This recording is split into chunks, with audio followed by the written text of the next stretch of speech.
A gravação, né, do nosso nono momento síncrono da disciplina Projeto de Elementos Estruturais de Aeronaves 1. Estamos aí já na quinta semana do quadrimestre suplementar 2020-02. Lembrando a todos vocês, né, que na próxima semana nós temos a nossa primeira avaliação somativa, né, e eu destaco que a gente vai, nessa avaliação somativa, trabalhar questões relacionadas até os tópicos que foram desenvolvidos na semana passada, ou seja, do primeiro dia de curso até a determinação de fluxo e centro de cisalhamento em seções abertas e fechadas de uma única célula. Na verdade, o momento síncrono de hoje ele é um conteúdo novo, né, que vai ser, vamos dizer assim, avaliado além das atividades que são aí planejadas para semana a semana, na segunda avaliação somativa da disciplina, que é justamente a determinação de fluxo e centro de cisalhamento em seções fechadas multicelulares, tá? Então, o exercício que a gente vai desenvolver hoje, né, isso se a minha lousa permitir, a gente vai fazer uma atividade, né, um exercício que, de alguma forma, vai ajudar vocês no entendimento, né, da metodologia para a solução também de determinação, né, de centro de cisalhamento e fluxo de cisalhamento para seções fechadas unicelulares, né? Vamos dizer assim, a lógica é muito similar, existe uma pequena diferença, mas vamos dizer assim, todo o ferramental teórico para esse tópico, ele foi, né, na verdade, minimamente trabalhado quando da apresentação do tópico lá, né, determinação de centro e fluxo de cisalhamento de seções fechadas unicelulares. Vocês conseguiram já interagir com esse assunto ou não deu tempo ainda? Vocês estão aí envolvidos em qual lista de exercício? Deixa eu tentar compartilhar aqui a minha tela.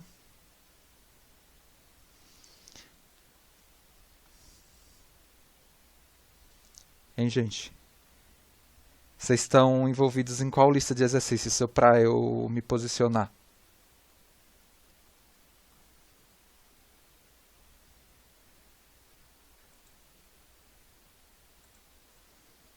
Na quarta lista. A quarta lista trata do que, Wendel? Deixa eu colocar para cá isso aqui, ocultar.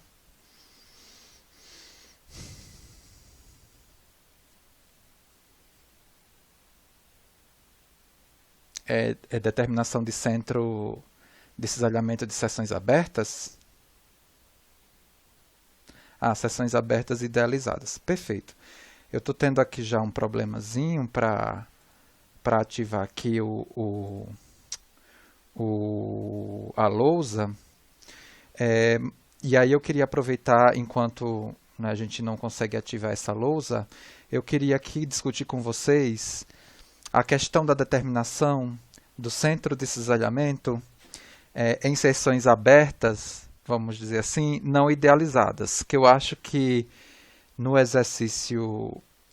primeiro exercício da lista 4, a gente tem essa situação, justamente porque eu não sei, né, quantos de vocês fizeram Mecânica dos Sólidos 2 e se quem fez teve, vamos dizer assim, a apresentação desse tópico, né? Eu acho que sim, porque esse tópico, na verdade, é um tópico de Mecânica dos Sólidos 2. Eu estou aqui no elemento colaborativo, tá?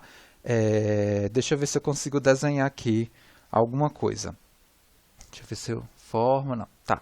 Então, o que é que acontece? Eu não lembro, né, quais eram as seções que eu coloquei lá no primeiro exercício da lista 4. Eu posso até abrir essa lista aqui, né, para aproveitar, né, já que eu estou transmitindo, eu trabalho em cima direto da lista. Deixa aqui buscar essa quarta lista de exercício do quadrimestre suplementar. Vamos lá, deixa eu abrir.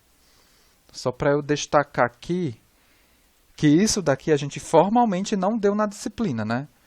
A gente apresentou elementos, né, de determinação de centro e fluxo de cisalhamento. Não é essa ainda, tá? Essa daqui é a quarta, é a idealização, né? Na verdade, vai ser a quinta lista de exercício, o que eu quero comentar com vocês, tá? Quando vocês forem, que é justamente a última lista, né, desse, quer dizer, na verdade, a última lista dessa primeira avaliação conceitual. Porque eu já aproveito aqui, justamente, porque eu acho que alguns de vocês vão ter dúvida, para a gente não perder tanto tempo assim depois, para que vocês não percam tanto tempo assim depois. A gente está com, vamos dizer assim, com o horário tranquilo, porque o momento síncrono de hoje é só um exercício, né? E aí a gente consegue, de alguma forma, discutir isso com vocês. Então, essa primeira questão aqui, da lista 5, ela é justamente uma situação para que você consiga, né, ter o sentimento da metodologia de se determinar centro de cisalhamento de seções não idealizadas. Veja que aqui a gente não tem seção idealizada. A gente tem seção de parede delgada, né? De parede delgada aqui, mas ela não está idealizada, né? Eu preciso, na verdade, determinar o centro de cisalhamento dessa seção, na condição de que vocês viram lá em Mecânica dos Sólidos 2. E como eu comentei, para quem não fez Mecânica dos Sólidos 2, vai ser uma forma de eu ter um sentimento e de enxergar qual é a metodologia para se determinar. Qual vai ser a diferença dessa situação para a seção, por exemplo, idealizada que a gente faz? Né? A seção idealizada, a gente tem áreas concentradas, né? Áreas concentradas nos cantos aqui de cada uma dessas paredes. Por exemplo, se eu estivesse pedindo aqui para você idealizar essas seções, né, para uma dada condição de momento, né, ou outra, ou ambas, eu teria aqui uma condição de áreas denominadas de boom, centralizadas aqui, em cada um desses pontos aqui dos extremos da parede, e a gente nem sabe se vai recuperar ou não a simetria da seção. Vamos supor que para uma dada situação a gente recupere a simetria e a gente estaria, por exemplo, com uma situação aqui de uma bolinha aqui, outra aqui, outra aqui, outra aqui, outra aqui e outra aqui. E aí, nessa situação, né, a gente teria, né, uma área, que se fosse simétrica, né, essa área daqui, né, de baixo igual à área de cima, né, essa área do canto igual à área do canto aqui em B, e a área do canto C igual a essa outra área aqui que eu estou destacando. Perfeito? E aí a gente teria aqui, né, na verdade, quando passasse um corte, né, por exemplo, nessa região idealizada, o momento estático seria determinado ou só pela área de baixo ou pelas outras áreas de cima, em relação ao meu centroide, aqui ao meu eixo de simetria, né, que é o plano que contém o centroide, que obteria o mesmo momento estático em módulo, né, foi isso que a gente já comentou. Então, na verdade, eu consegui enxergar, por exemplo, aqui que eu teria um fluxo Q1 aqui, um fluxo Q1 aqui. Entre esse boomzinho e esse outro boomzinho, né, na verdade, quando eu passo um corte aqui, eu vejo que eu tenho um outro momento estático. Como é que eu sei que eu tenho um outro momento estático? Por conta da outra área, né? Porque momento estático, na verdade, é área vezes distância, né? Então, como eu tenho mais uma área, eu vou ter a variação do momento estático, consequentemente, eu vou ter um outro fluxo. Perfeito, isso foi o que a gente fez aí para a situação, né, idealizada. E agora, nessa situação cheia, alguém que já fez a disciplina Mecânica dos Sólidos 2 se sente aqui tranquilo em explicar para os outros colegas qual seria a lógica de determinação de fluxo de cisalhamento para uma situação não idealizada, como essas aqui que estão presentes? Ou colaborar, né, aqui no slide aqui colaborativo? Estou tentando aqui, tá? Ativar a lousa. Ela tá danada hoje. Engraçado, ela só fica assim toda sentimental com vocês. Com o pessoal de mecânica dos sólidos ela não fica. Eu fui pesquisar algumas coisas para ver se atualizo aqui para resolver o problema. Estou tentando atualizar aqui umas coisas para ver se ele... Alguém se sente tranquilo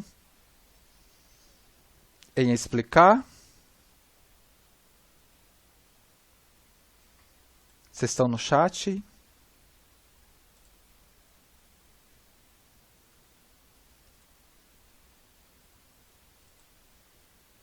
Débora, Igor, vocês estão sem microfone, né? Vocês só estão escutando. Quem está com o microfone? Rafael, o César. Você não fez Maxol 2? Perfeito.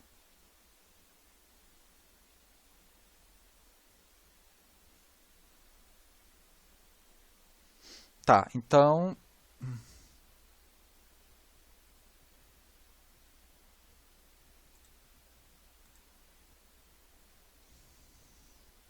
Então vamos lá. Eu vou tentar, então vamos lá. Eu vou tentar discutir rapidinho com vocês aqui essa questão de como se, né, como se trabalhar com essa primeira questão da lista 5. É justamente isso que eu estou comentando aqui. A lista 5, essa primeira questão, não é para você determinar o centro de cisalhamento. Deixa eu ver. Ah, é também, né? Você tem que fazer o centro de cisalhamento da seção cheia e depois fazer o centro de cisalhamento da seção idealizada, né? O que é que acontece no centro de cisalhamento da seção cheia? A nossa expressão que a gente tem, olha só, a nossa expressão que a gente tem para a determinação do fluxo de cisalhamento é essa daqui, ó, né, ó. O fluxo de cisalhamento ela é dado pelo cortante, né, vezes o momento estático, que eu estou chamando de ms, isso tudo daqui, dividido pela inércia. Tudo bem? O que é que a gente vem discutindo aqui no nosso curso? Que o cortante e a inércia, não é, vamos dizer assim, para uma dada seção transversal, eles são constantes. Então, o que vai me caracterizar variação de momento estático num dado trecho de parede é justamente a variação do momento estático. Só que o seguinte, olha, o momento estático, por definição, né, o momento estático, ele é um integral, né? Ele é uma integral de coordenada, né? Vamos dizer assim, de coordenada, né? Que eu estou chamando aqui coordenada S, num diferencial de área dA. Ou seja, área, depois é área vezes distância, tá? Mas a definição dela é integral. É tanto que ela está envolvida lá, né? Na verdade, essa definição aqui está envolvida com CG, né? Por isso que é a área total, né? Vezes a distância da referência de eixo que eu quero para o eixo, né? Centroidal. Tá? Mas eu tenho como definição aqui um integral. A questão aqui, ó, a questão aqui é que eu não tenho mais as áreas, concentradas. Se eu colocar aqui nessa seção transversal uma coordenada local, deixa eu pegar aqui ver se eu consigo, consigo comentar aqui para eu fazer um rabiscozinho nessa seção aqui. Se eu consigo aqui, na verdade,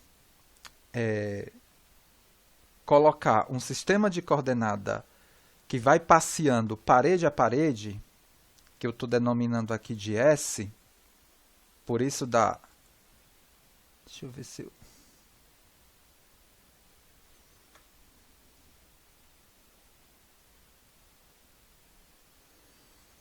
Olha só.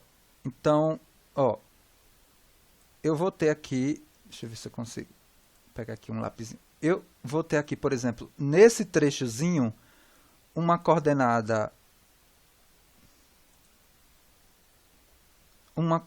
aqui que eu vou chamar de S, tudo bem? Uma coordenada aqui que eu vou chamar de S. E nesse primeiro trecho aqui de parede, por exemplo, ela vai variar de 0 a 1. Tá? E aí eu vou ter aqui ó, um elemento diferencial de área, né, nesse trechozinho, e eu vou ter que enxergar aqui ó, a minha integral, né, variando de 0 a 1, nessa coordenada S, no elemento diferencial dA, que vai estar também associado,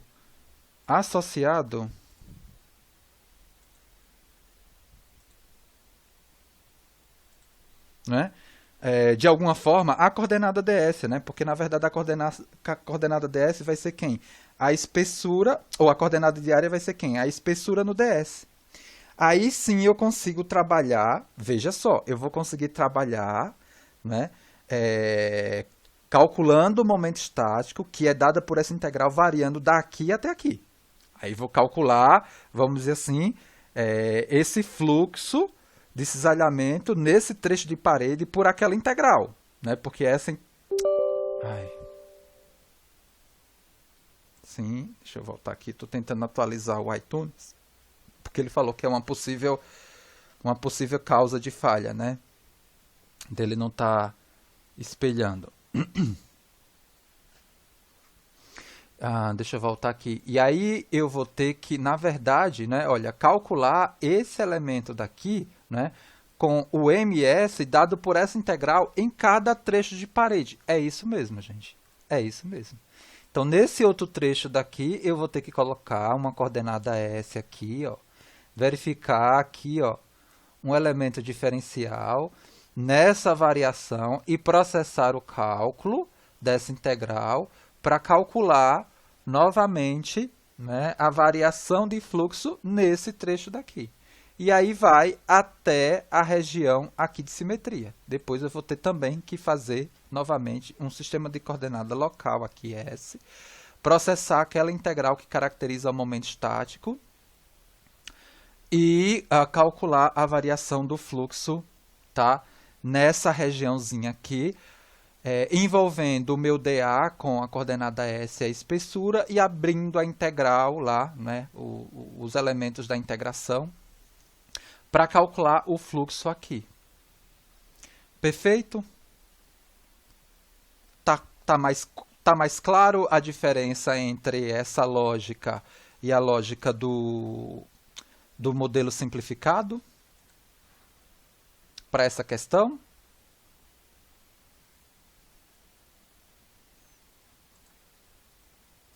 Tudo bem, gente? Olha só, eu estou atualizando aqui o iTunes. Quando ele terminar, ele vai pedir para atualizar aqui o computador. O que é que eu vou fazer? Né? Eu vou atualizar, a sala vai ser derrubada, né? Eu vou salvar essa gravação que já está aqui, deixar ela salvar, né? Salvá-la. Vai desligar o computador, aí eu vou abrir a sala, a gente faz tudo novamente, tá? Para eu ver se agora funciona. Só estou esperando aquele atualizar. Mas a gente está com bastante tempo, tá?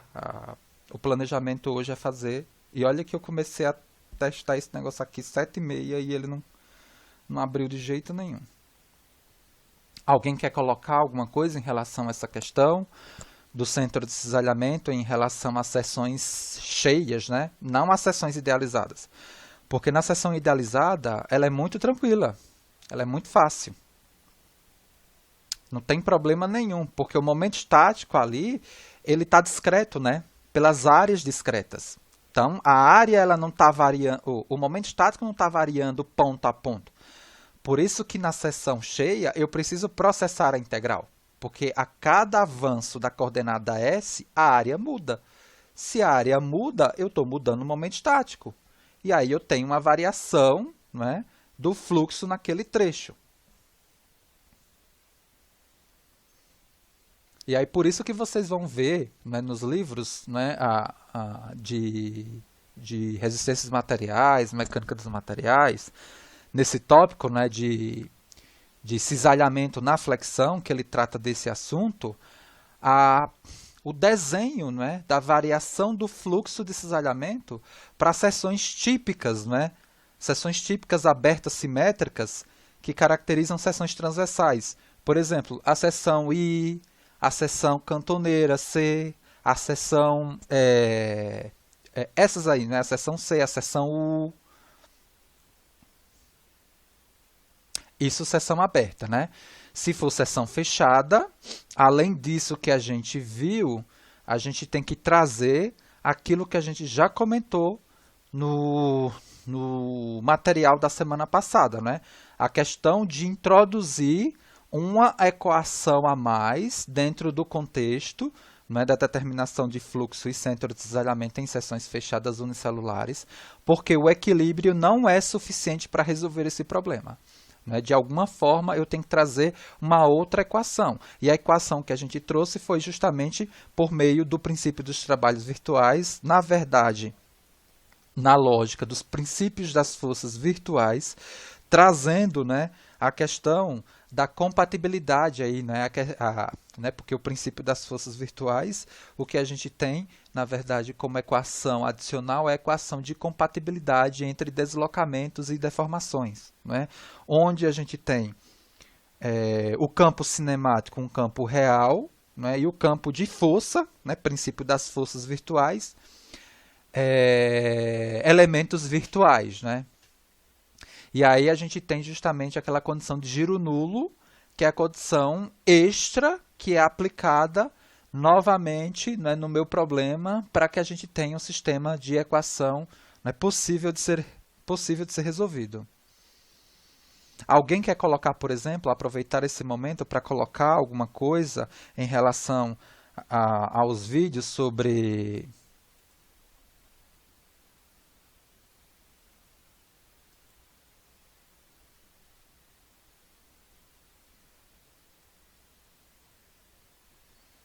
Débora está digitando.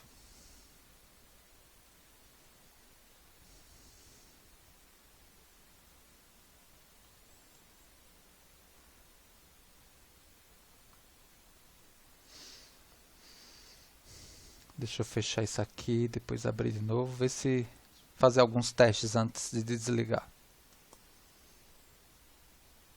Por exemplo, o Rafael, né, ele fez bastante pergunta para mim, né, depois do momento síncrono.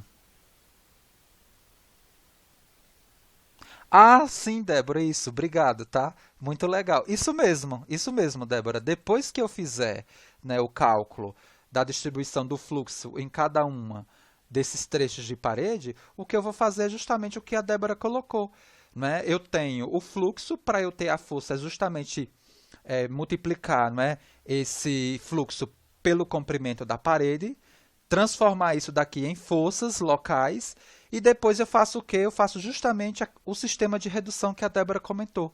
Eu pego um ponto de referência, levo todas essas forças e os momentos que elas produzem para esse ponto de referência, e aí eu vou ficar somente com uma força vertical, né, passando pelo centro, né, passando pelo eixo de simetria, né, mais um momento, e aí eu vejo, né, a partir do sentido do momento, se eu vou levar essa força para um ponto à esquerda ou à direita do meu ponto de referência. Perfeito, Débora, é isso mesmo. Né? E aí vocês...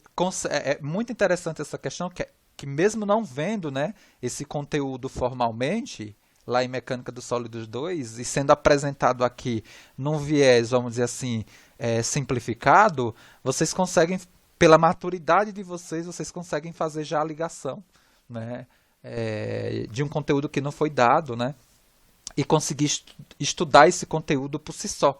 Né, tem tudo a ver com a proposta, né, pedagógica da UFABC. Isso mesmo. Alguém quer colocar mais alguma coisa? Né, eu estava comentando, né, que o Rafael fez bastante pergunta, né, sobre esse tópico, né, de momento estático, né, porque a gente já tinha tido interação com esse tópico lá em técnicas, não é, Rafael? E lá em técnicas, né, a gente trabalhou muito essa questão, né, da determinação do tal, né, na flexão. E justamente que é essa expressão que a gente está dando aí. E a expressão para se determinar o tal, né, na flexão, né, envolve o cálculo do momento estático, né, mas o momento estático na seção de corte na largura. Ok. E naquele momento eu falei, olha, é a área vezes distância, né, porque pode ser determinado assim. Mas eu falei, né, muito cuidado, né, porque ele teve uma dúvida em relação ao desenvolvimento que a gente fez ontem, na semana passada, quando da generalização, né, do cálculo, né, de seções idealizadas com, na verdade, seção transversal qualquer, né, com uma dada curvatura, que a gente fez aquela generalização, colocou lá os pontos 1 e os pontos 1.1, 1.2, e colocou como eixo de referência para processar a equivalência estática o eixo em 1. E tudo que a gente calculou ali, ele até comentou comigo, não é? Olha, professor, no caderno, eu acho que quando você calculou o momento estático, você calculou o momento estático sem referenciar o ponto 1. O momento está calculado, referenciado, mas você só não destacou essa referência, vamos dizer assim, no caderno. Então, eu estou deixando aqui registrado que tudo que foi feito ali, naquele processo de generalização, ele foi feito em relação ao ponto 1, tanto a inércia quanto o momento estático. E a dúvida do Rafael era justamente ele transpor, não é, aquela definição original que a gente tinha trabalhado em relação à determinação do cisalhamento na flexão, né, na questão do momento estático, em relação ao que a gente estava fazendo, né? Porque que a ideia era né, que ele tinha na cabeça era pegar, né, o cálculo do momento para seções abaixo ou acima do meu ponto de análise né, só que na referência 1 ali que ele tinha, quando ele pegava acima, não era Rafael, já não tinha nada, né? Mas não era a situação lá de cálculo de cisalhamento na flexão. Era uma outra situação, era a determinação de momento estático numa situação de eixo de referência, né?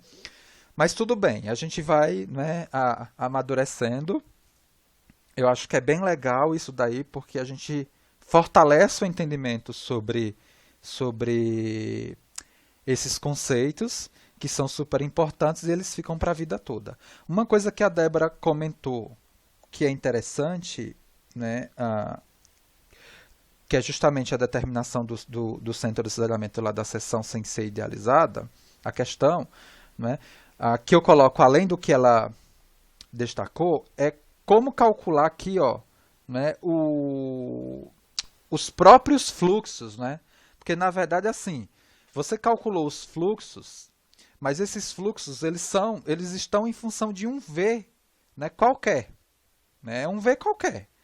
Ele não vai nem entrar. Por quê? Porque é uma propriedade geométrica. Mas vamos supor, na verdade, eu acho que até na lista 5, né, a gente tem essa situação. Por exemplo, deixa eu ver aqui se eu tenho alguma situação. Por exemplo, aqui, olha, essa situação eu não tenho um V qualquer. Eu tenho um V aqui dado, ó, de 10 kN.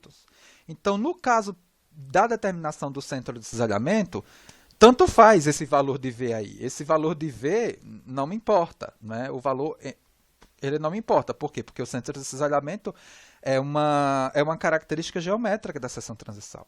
Mas nessa seção, nessa proposta de problema, ele tem um V que está sendo aplicado, né? Ou seja, atuante, né? Nesse boom 3. Então, o que é que vai acontecer nesse problema? Nesse problema, eu vou ter como primeiro momento, né, de se avaliar o mesmo, é a determinação do centro de cisalhamento. E ele está colocando aqui que você tem que determinar o centro de cisalhamento em relação a essa referência daqui. Tá?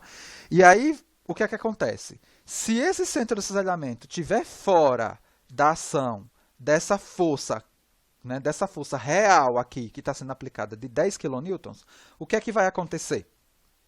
Alguém consegue me falar?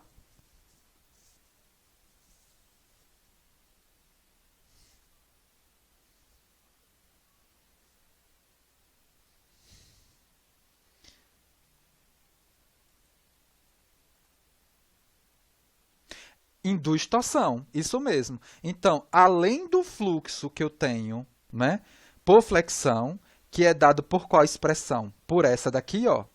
Além do fluxo que eu vou ter, né, dada por essa expressão, eu vou ter um fluxo dado pela torção. E aí eu tenho que recuperar lá também de mecânica dos sólidos 2 a expressão, né, do cálculo do fluxo de cisalhamento, né, a expressão do cálculo do fluxo de cisalhamento, né, por torção em seção fechada. O que é que acontece? Se eu tiver excentricidade, né, se eu tiver excentricidade aqui, ou seja, obrigatoriamente eu vou ter que levar essa força de 10 para o centro de cisalhamento, e quando eu levo ela para o centro de cisalhamento, eu levo ela mais o momento de torção. Só que a gente já apresentou aqui, olha, uma expressão que a gente consegue relacionar, na verdade, não é? A torção, né, numa seção fechada, isso vocês viram lá em Mecânica dos Sólidos 2, que é dado por essa expressão aqui, ó, né? Ou seja, a torção é 2 vezes a área fechada, né, da seção fechada de parede fina, vezes o fluxo de cisalhamento. E aí o fluxo de cisalhamento é constante, né, na torção, tá?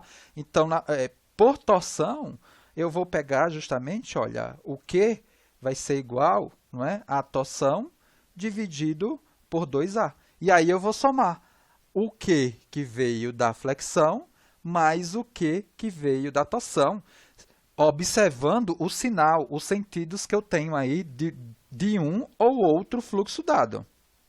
Tudo bem, gente?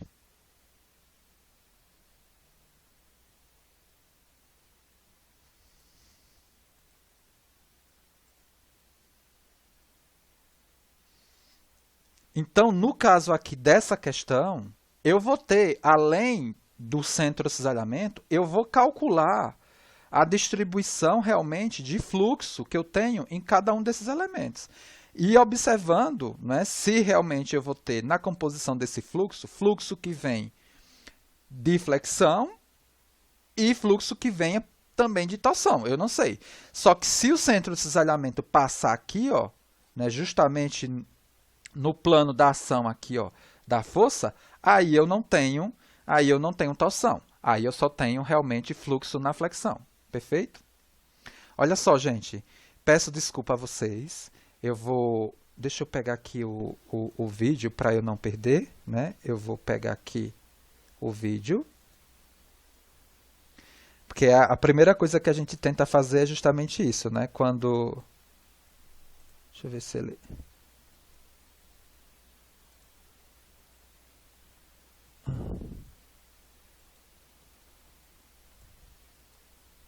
Nem isso eu estou conseguindo pegar. Cadê o... Deixa eu ver se eu chamo por aqui.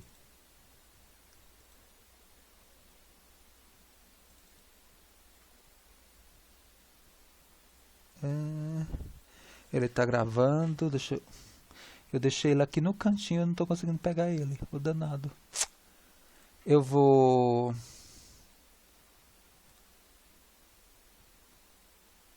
Deixa eu parar aqui de compartilhar.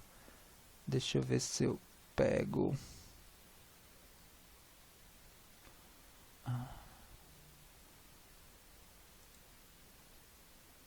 Deixa eu tirar esses elementos daqui. Que eu não posso perder esse vídeo que eu fiz, né? E aí eu vou desligar o computador. Não. Deixa eu fechar essa daqui também. Fechar isso.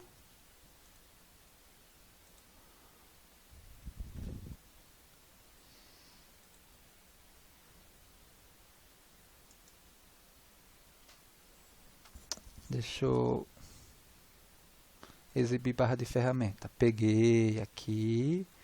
Já vou salvar. Então a gente continua com a proposta de desenvolvimento, né, do momento síncrono, do nono momento síncrono da disciplina.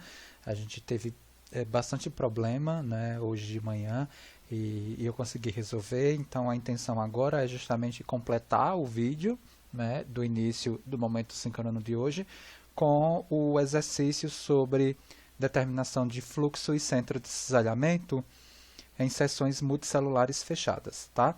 Então, a gente vai, né, tratar desse assunto, fluxo, né? Fluxo,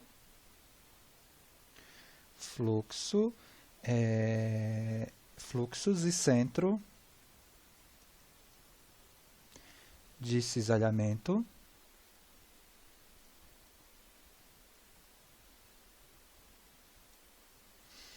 de seções fechadas com mais de uma célula, né, de seções fechadas com mais de uma célula.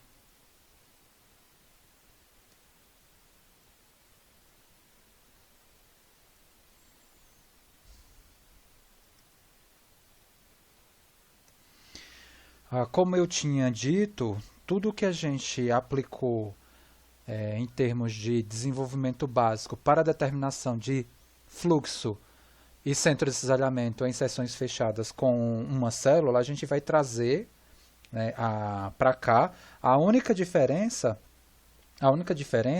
é a quantidade, né, de equações de giro nulo que a gente vai precisar aplicar para completar, vamos dizer assim, as equações que a gente obtém do equilíbrio no sentido da gente resolver o sistema. Então, em relação a esse ponto, a gente tem que o número, né, o número de fluxos de referência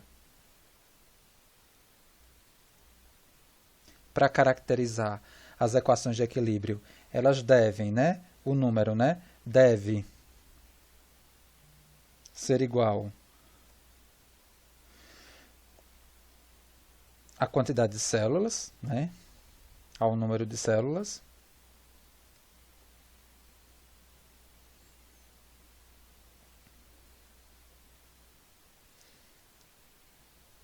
E a quantidade, né, de equações de giro nulo aplicado também em todas as células, né? Número de giro nulo, né, ele vai gerar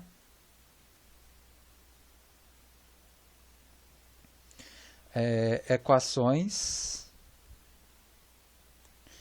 que são iguais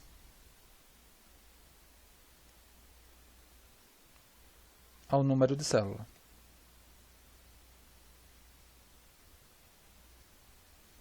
Então vamos colocar aqui uma situação particular de seção caixão com duas células, claro, ainda dentro daquela lógica que a gente já desenvolveu aqui, já apresentou. A gente vai trabalhar com seções idealizadas ainda com um plano de simetria. Então a gente tem aqui duas células com 1, 2, 3, 4, 5, 6, né?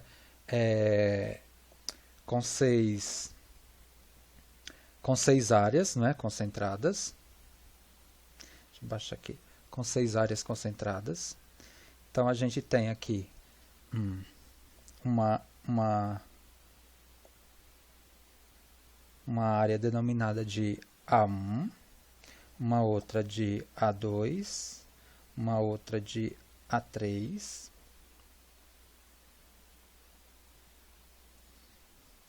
aí eu vou ter por simetria A1, A2 e A3. A gente tem aqui o plano de simetria Z, tá? E Originalmente, a gente não sabe onde está, né, a posição do centro de cisalhamento, a gente sabe que está sobre esse eixo. Depois no exercício a gente vai tomar, por exemplo, uma referência, sei lá, aqui, né, por exemplo, O, para fazer o processo de redução.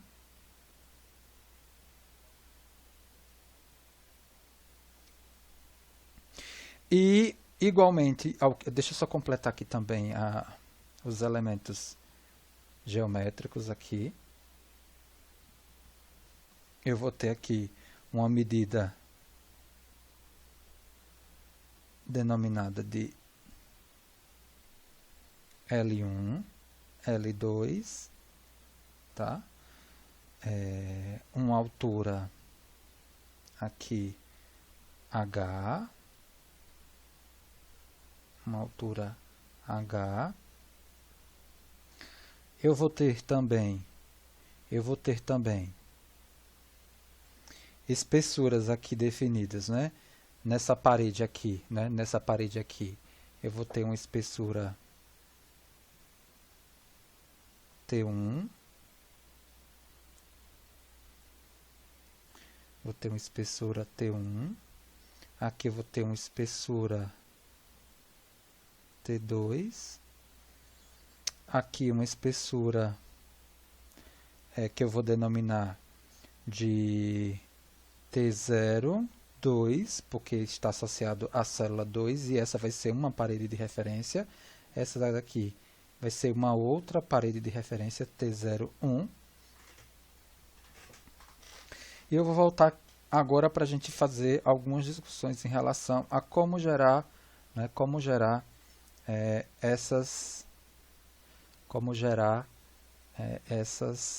essas equações, primeiramente do equilíbrio, né, e depois aplicando a condição de giro nulo. Então, o que é que acontece? Nós temos essa situação aqui, a gente vai, na verdade, denominar duas paredes de referência, justamente nessa condição aqui, o número de paredes de referência igual ao número de células. Cuidado que, igualmente ao caso anterior, a gente tem que, na verdade, caracterizar esse número de células aqui,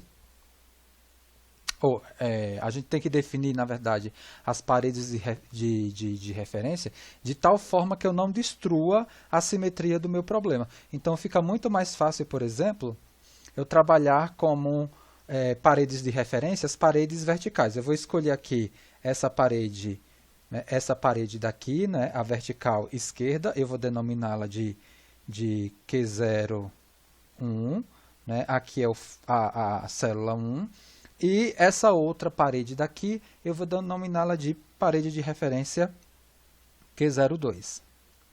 Olha só, em relação à condição de fluxo, a gente adota uma situação qualquer que tenha coerência, ou seja, o fluxo que saia, né, em uma dada célula e saia de um ponto e chegue no outro, por exemplo, eu posso entender aqui, que o fluxo que percorre aqui essa célula, ele tenha essa situação aqui, né, eu vou adotar o fluxo de referência aqui e o que a gente vai ter nas outras paredes, ele percorre o sentido contrário. Isso vai facilitar, na verdade, a aplicação da condição de giro nulo, como a gente vai ver. E aí eu tenho essa situação aqui, né? Por exemplo, para eu ter uma situação coerente, né, de fluxo, né? Uma situação aqui, né, que ela sai de um ponto e chega no outro. E a mesma coisa aqui, né? Ela está saindo desse ponto e chegando nesse outro ponto. É uma situação que me dá a coerência na lógica do fluxo. O que a gente vai fazer agora? A gente vai primeiro, né, enxergar, por meio do equilíbrio, quais situações eu vou ter fluxo diferente, né, em cada uma dessas paredes, né, na célula 1, deixa eu completar aqui, e na célula 2. E observar quantas equações eu obtenho por meio do equilíbrio. O equilíbrio ele vai ser avaliado em relação a cortes que eu dou entre a parede de referência e as paredes que eu quero avaliar o outro fluxo que aparece justamente naquela respectiva parede. Então, por exemplo, se eu associar esse corte daqui, ó, eu vou ter uma relação, né, entre esse fluxo de referência e esse outro fluxo aqui que eu vou denominar de 1 associado à parede 1, né, por meio daquela relação que a gente já conhece, não é? Que é Q, né, V sobre Z vezes momento estático, mas aqui a gente tem um momento estático associado à área 1, me dando aqui um fluxo que eu vou denominar de fluxo Q1 associado à parede 1. Tá? Então, seria a primeira equação aqui, que a gente vai descrever. Então, um corte entre a parede de referência e essa outra parede, ela vai me dar justamente essa equação aqui, ó, Q1, 1 mais Q0, 1 é igual ao cortante na seção e Z, momento estático da área 1. Então, aqui eu vou denominar, né, esse fluxo aqui como fluxo Q1 da célula 1. Bom, como a situação é simétrica, aqui em cima também eu vou ter o mesmo fluxo, né, Q1, 1. Tá? Se eu passar agora um corte entre a parede Q02 e essa outra parede daqui, eu vou ter como momento estático associado a área 3. Então, eu não posso ter o mesmo Q1, 1. Eu vou ter um outro fluxo me dando aí uma outra equação de equilíbrio. Veja, então eu vou ter, nessa situação aqui, uma Q22, que é justamente o fluxo que aparece ali, mais o fluxo na parede de referência, igual a V sobre IZ, momento estático de A3. Tá? Eu estou destacando aqui que esse Q22 é diferente do Q11, porque o momento estático que a área 1 me dá é diferente do momento estático que a área 3 ela me dá, ela me gera. Tá? Então, eu já tenho essa outra, né, equação que vem justamente do corte, né, entre a parede de referência e essa outra parede, e essa equação ela vem do equilíbrio, e isso a gente já comentou em vários vídeos. Tá? E o último corte vai ser justamente um corte que pega essas três paredes verticais aqui, né, essa de referência, essa outra de referência e essa outra aqui, que eu vou denominar que vai ser um Q diferente do Q11 e da Q22, eu estou falando aqui que é um Q2 associado à célula 2, um Q1 associado à célula 1, e esse fluxo daqui vai ser um fluxo que eu vou denominar de um Q associado às células 1 e 2. Tá? É uma parede aqui que, né, ela é comum às células 1 e às células 2, e a célula 1 e a célula 2. E ela vai ser diferente por conta do momento estático, né? Porque quando eu fizer o corte e processar o equilíbrio, a equação de equilíbrio que vai aparecer aqui, ó, deixa eu passar para a próxima página, a equação de equilíbrio que vai aparecer aqui é justamente uma equação de equilíbrio que envolve a Q1, 2, a Q01, a Q02 e o momento estático das áreas 1, 2 e 3. Então, eu não posso ter, né, o mesmo momento estático das situações anteriores, né, porque aí eu estou com mais área, né, ou seja, o momento estático é diferente, então o fluxo ele tem que ter uma denominação diferente. Veja que esse sistema é indeterminado. Por quê? Porque eu tenho, na verdade, um conjunto de 5 incógnitas, né? Eu tenho 5 incógnitas e 3 equações. Então, eu tenho aqui, ó, 2 equações faltantes, né? 2 equações, 3 equações aqui, ó. Eu preciso de mais 2 equações para se processar a solução do meu sistema. Essas duas equações, na verdade, elas são o giro nulo em cada uma, né? O giro nulo em cada uma das células. Ou seja, na primeira célula, o que é que eu vou ter como giro nulo? Eu vou pegar o Q, multiplicar pela altura, né? Porque é o comprimento da célula, né? Essa expressão a gente já chegou, dividido pela espessura dela, considerando um sentido aí para os giros, aí você dá referência, né? Se o sentido aqui você assumir ele como positivo, o contrário é negativo. Se você assumir esse sentido aqui da parede de referência como negativo, o contrário vai ser positivo. Por exemplo, foi isso que eu fiz. Isso facilita a questão do cálculo, né? Então, o giro nulo da primeira célula eu vou ter menos Q01 vezes H sobre T01, né, que é a espessura. Aí, como eu considerei ela negativa, o restante vai ser positivo, mais, né, Q11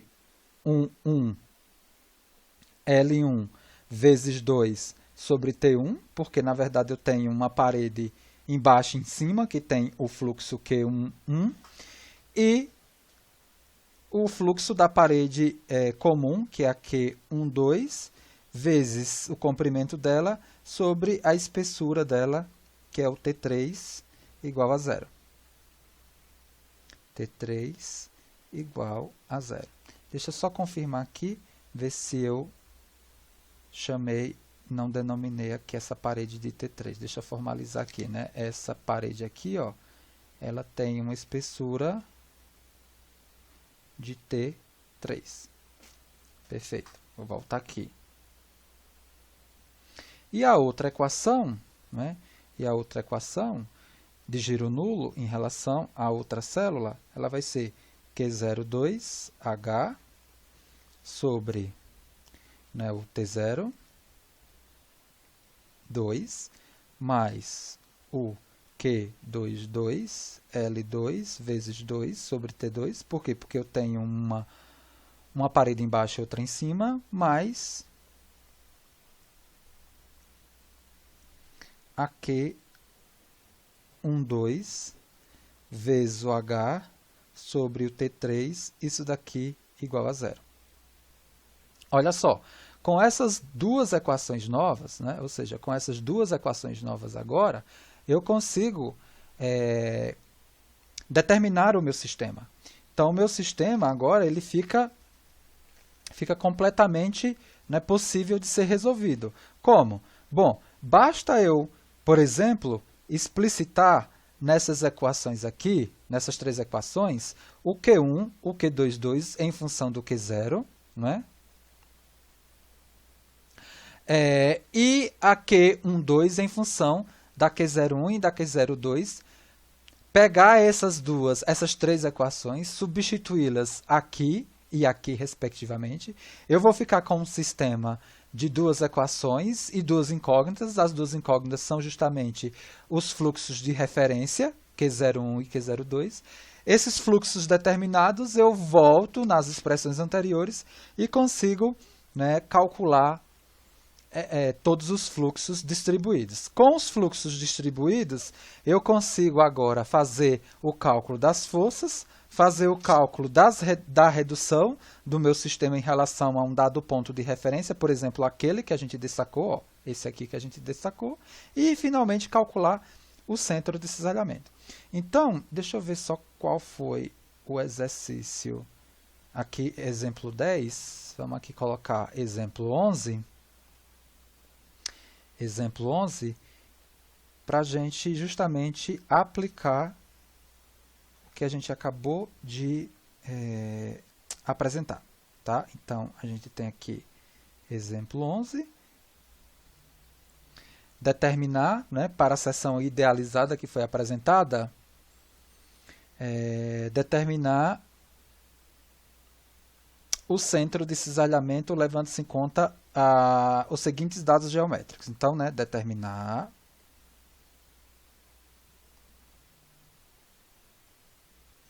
o centro de cisalhamento levando-se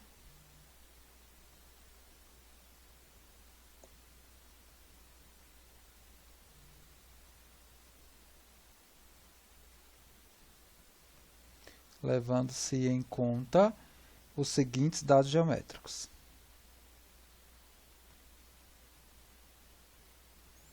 Dados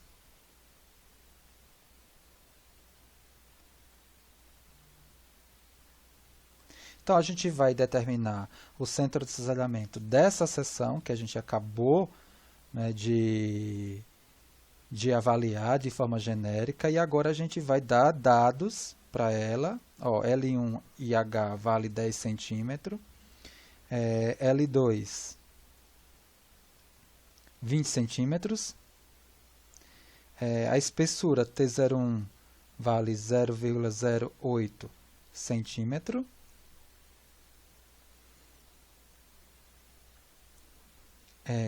T02 vale 0,04 centímetro,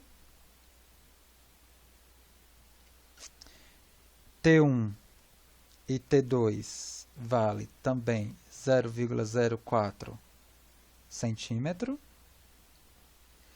e T3 vale 0,05 centímetro, e as áreas A1, A2 e A3 vai valer 1 centímetro quadrado.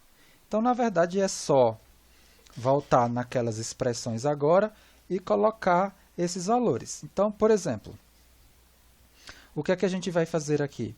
A gente vai determinar o momento estático, né, de cada uma das áreas, A1, A2 e A3. Na verdade, da A1, da A3 e da A1 mais A2 mais A3. Com os momentos estáticos determinados, a gente volta naquelas 5 equações na lógica que a gente trabalhou, envolvendo diretamente as expressões já, né, o que é que eu estou falando aqui? Né, a gente pode fazer por partes. Então, a gente pode fazer o seguinte, né, só para organizar aí as contas, deixar bonitinho. Deixa eu pegar aqui uma outra cor.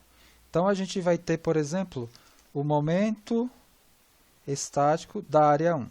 O momento estático da área 1 é a área 1 vezes a distância entre a área 1 até o plano de simetria. Como a gente tem uma altura valendo 10, então, na verdade, é A1 vezes 5, tá? Centímetros cúbicos, né? Isso daqui. A área vale 1, a distância vale 5, então a gente tem 5 centímetros cúbicos. O MA3, a mesma coisa, 5 centímetros cúbicos. E o momento estático de A1 mais A2 mais A3, ele vale 15 centímetros cúbico.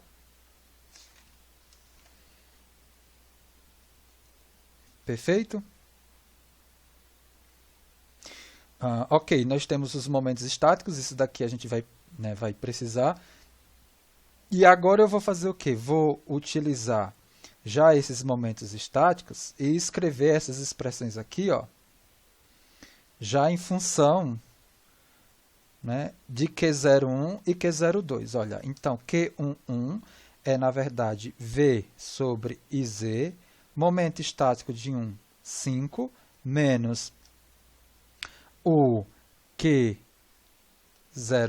Por que eu estou fazendo isso? Porque eu vou pegar essa expressão, essa outra expressão aqui que veio do equilíbrio, Q22, na verdade, é quem? V e Z, o momento estático da área 3, que é 5, menos Q02, e Q12, ele vai ser dado por quem? Por V e Z, o momento estático de área 1, 2 e 3 dá 15, menos Q01, menos Q02. Essas expressões aqui, essas três expressões aqui, elas vão ser jogadas né, na condição de giro nulo, que a gente destacou anteriormente. Então, eu vou ter, né, a primeira condição de giro nulo, eu tenho menos Q01, né, vezes o comprimento da parede, que é 10, dividido pela espessura dela, que é 0,08, isso foi dado, mais eu tenho duas vezes, né, o fluxo Q11, não é? O fluxo Q11, que eu acabei de escrever aqui, ó, em função de V, momento estático, inércia e Q01. Então, ele vai estar aqui, ó, nessa expressão. Eu já vou estar colocando isso daqui já distribuído, né? Ou seja, é duas vezes, aí eu vou estar multiplicando 2 por tudo. Então, duas vezes o comprimento, dividido pela espessura, que é 0,04. Né? Só confirmar aqui, que é a T1, 004, V e Z vezes 5, né? Menos Q01, 2 vezes 10 sobre 0,04. O que foi que eu fiz? Eu peguei, olha só, eu peguei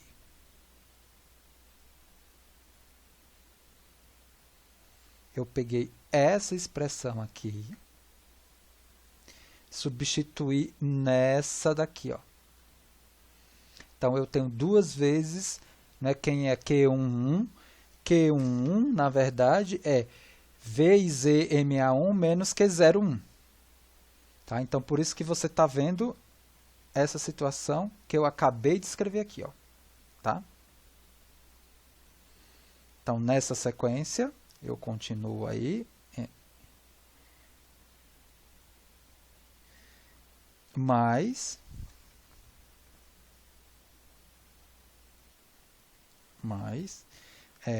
10 sobre 0,05 V e Z 15 menos Q01 vezes 10 sobre 0,05 menos Q02 10 sobre 0,05, isso daqui igual a zero. Essa expressão aqui, ó, reorganizada, ela vai me dar 425 Q01 mais Q02 igual a 27,5 V sobre IZ. Vamos fazer essa mesma substituição na outra equação de giro nulo, ou seja, pegar as três equações de equilíbrio e substituí-las na segunda equação do giro nulo. Então, na segunda equação do giro nulo, eu tenho Q02, 10, 004, mais 2 vezes 20 dividido por 0,04, que é a espessura, V e Z e o momento estático, que a gente calculou, que foi 5, menos 2 vezes 20 sobre 0,04, vezes Q02, mais 10 sobre 0,05 V e Z, vezes 15, que é o momento estático, menos Q01, 10 sobre 0,05, menos Q02, vezes 10 sobre 0,05, isso daqui igual a zero. Reorganizando aqui a minha equação, eu vou ficar com essa segunda equação aqui. 725 Q0, 725 Q02 mais Q01 igual a 40 V e Z. Com isso, eu consigo escrever esse sistema de equação aqui, ó. Eu consigo escrever esse sistema de equação aqui. 4, 125 Q01 mais Q02 igual a 27,5 V sobre IZ e Q01 mais 7,25 Q02, 40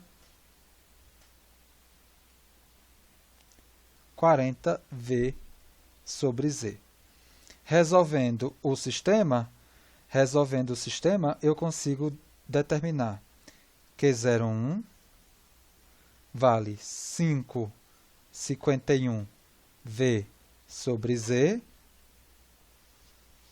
Q02 valendo 4,76 V sobre IZ. Voltando nas equações de equilíbrio, eu consigo determinar o Q11, que vale menos 0,51 V sobre IZ,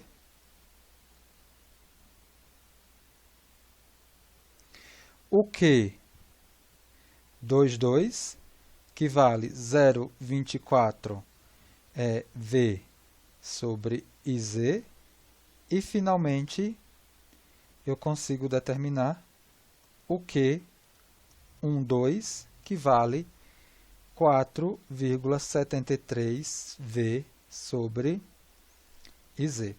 Observe aqui que um fluxo ele me deu um sinal negativo. Isso significa o quê? Que o sentido que a gente tinha adotado ele é o contrário. Ou você muda ele, não é? E faz a redução agora com a nova situação, ou você leva essa situação aí negativo, não é?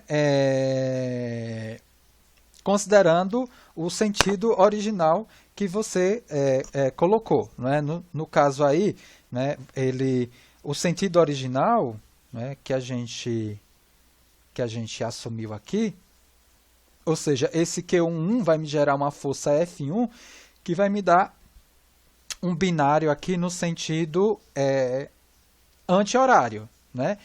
E aí, negativo, né? Anti-horário negativo, ou se você mudar, ele vira horário e vira, né, positivo, que foi isso, né, que eu acabei fazendo, tá? Eu acabei mudando, mas não tem importância. Qualquer situação que você, né, fizer vai te dar o centro de cisalhamento coerente. Então, o próximo passo agora é justamente fazer a redução, né? A redução no ponto O. Então, a gente vai fazer a redução. Veja que eu nem me preocupei em calcular por enquanto a inércia. Eu vou, né, já calcular a inércia. A gente já viu que a gente tem também uma forma de corrigir, de ver se a inércia que a gente calculou, se ela faz sentido ou não. A inércia é muito fácil, né? A inércia em Z, na verdade, ela vai ser duas vezes, né? Duas vezes, não, na verdade são 6 vezes a área, né? A área, que vale quanto? A área vale 1 centímetro. A área, deixa eu ver quanto é que vale a área aqui. A área vale 6 vezes 1 centímetro, vezes a distância ao quadrado. A distância é 5 ao quadrado. Então, aqui me dá 25 vezes 6 dá 150 centímetros a quarta. Tá? A gente vai ver que esse valor ele pode ser determinado a partir, né, da resultante vertical, né, dos fluxos. Isso daí vai te dar o valor de 150. Né? A gente consegue enxergar como? Justamente nesse processo de redução. Eu tenho o ponto O. Se você observar as três forças verticais que vão ser geradas, vai ser Q01 vezes 10, Q12 vezes 10 e Q02 vezes 10. Né? Então, aqui eu vou ter na verdade, uma força vertical, né, de 55,10, que é justamente o Q1, Q01, né? O Q01 é 5,51 vezes 10, que é o comprimento, tá? Me dá 55,1 V e Z, mais 47,3 V sobre IZ e mais 47,6 V sobre Z. Então, isso daqui me deu, ó, isso daqui me deu o 150 V sobre IZ. Eu sei, não é, que a resultante, né, essa resultante aqui da força vertical, ela tem que ser igual ao cortante, ó. Então, ó, V corta com V e Z me deu 150 centímetros a quarta. É uma forma de eu conferir se realmente, não é, se realmente esse valor de inércia que a gente acabou de calcular fazendo o transporte, se ele está correto ou não. Eu já calculei aqui, na verdade, as forças, né? E agora no ponto O, para não poluir o desenho, eu vou colocar a tendência de giro que cada uma dessas forças, tá? Vertical e horizontal, elas me dão em relação ao ponto O. Então, por exemplo, a força do Q01, ela vai ser justamente o 55,10 V e Z vezes o braço de 30. Isso daqui vai me dar 1.653, né, V e Z. E a tendência de giro no sentido horário. Eu vou ter a força do Q12, que é 4,73, a força não, né? É o fluxo, né? 47,3 é a força. Então, eu vou ter essa força aqui de 47,3 V e Z vezes o braço, que é a distância L2, que vale 20. Isso daqui me dando 946 V e Z. E eu vou ter agora os binários, né? O binário de 0,51 foi aquilo que eu falei, né? Originalmente ele estava no sentido anti-horário, não é? Só que negativo, mas eu mudei. Eu coloquei ele horário positivo, então valendo quanto? 5, que é 0,51, não é? O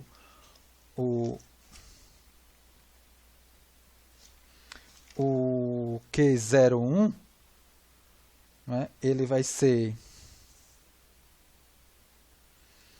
o Q01, ele vai ser, então, o Q01 ele vale 5,51, não, o Q11 ele vale 0,51, né? Positivo, agora que eu mudei, vezes 10 dá 5 e 10, 0,51, 5 e 10, V e Z, vezes o braço, né? Que é o binário, vezes 10, isso daqui me dá 51 V sobre Z, e o outro binário, que é o binário do Q22, né? O outro binário do Q22, ele vai me dar 0,24, não é? O Q22 é 0,24 vezes o comprimento, que vale 20, que é o L2, não é? O L2 é 20, então é 0,24 vezes 20, né? V e Z vezes 20, vezes o braço, me dando um momento, né? De 48 V sobre Z. Então, esses momentos todos aqui, ó, esses momentos todos aqui, eles vão ser todos somados, não é? Veja que eu troquei, né, o sinal do que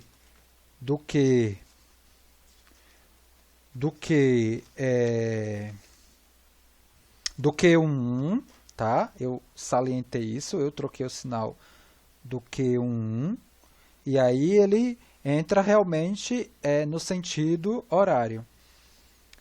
Todos esses momentos aqui, eles vão me dar, né, um valor. Eles vão me dar a soma total desses momentos. Ó, vou colocar aqui embaixo. A soma total desses momentos vai ser no valor horário de 2.698V sobre IZ. E, finalmente, né, o centro de cisalhamento ele fica determinado com aquela lógica que a gente vem comentando. Ó. Eu tenho aqui um V, que vale 150V sobre Z, e esse momento aqui, horário, de 2.698V sobre IZ, isso daqui reduzido no ponto O. Para eu ter justamente uma única força, né, olha, para eu ter justamente uma única força agora, nessa situação, né, eu preciso, para eu ter coerência, deslocar aqui, ó, né, a minha força cortante à esquerda do meu ponto O. Então, eu desloco essa força V à esquerda do ponto O de uma distância D, de tal forma que quando eu trouxer o V para o ponto O, eu recupero esse momento daqui. Então, é justamente isso. Ó. Então, o que a gente vai ter aqui ó, é V vezes D, que tem que ser igual a 2.698V sobre a inércia, que vale 150. Isso daqui vai me dar o V vai embora, não é? Vai me dar um D valendo aproximadamente 18 centímetros, tá? Então, espero que este vídeo possa ter auxiliado você no entendimento desse tópico novo aí, que é a determinação de centro e fluxo de cisalhamento em seções fechadas multicelulares, tá? Tudo bem? Até o próximo vídeo.